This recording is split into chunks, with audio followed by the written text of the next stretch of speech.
Welcome back, ایک اور informative video کے ساتھ آپ کی خدمت میں حاضر ہیں۔ آج کا سوال ہے کہ ایک ماہ تک اگر آپ روزانہ ایک سیب کھاتے ہیں تو آپ اپنے جسم میں کیا تبدیلی محسوس کر سکتے ہیں۔ دوستو، ایک ویب سائٹ ریڈٹ پر لوسی گارشنامی جو کہ ماہر غذائیات ہیں، وہ بتاتی ہیں کہ سیب ایک متوازن غذا ہے جو غذائی اجزاء سے بھرپور ہے۔ یہی وجہ ہے کہ اسے پھلوں کا بادشاہ بھی کہا جاتا ہے۔ سیب کھانے سے جسم کو لگ بھگ وہ تمام غذائی اجزاء مل جاتے ہیں جن کی ایک جسم کو ضرورت ہوتی ہے۔ لوسی لکھتی ہیں کہ سیب کے اندر فطری اینٹی آکسیڈنٹ پائے جاتے ہیں۔ یہ جسم سے فاسد مادوں کا خاتمہ کرتے ہیں، خلیوں کی حفاظت کرتے ہیں اور خلیوں میں عمر رسیدگی کے عمل کو سست کرتے ہیں۔ باقاعدگی سے سیب کا استعمال خلیوں کی صحت کے لیے بہت فائدہ مند ہوتا ہے۔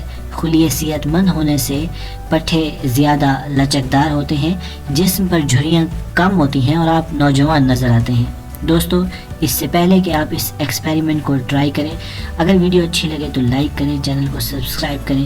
Thanks for watching, stay tune.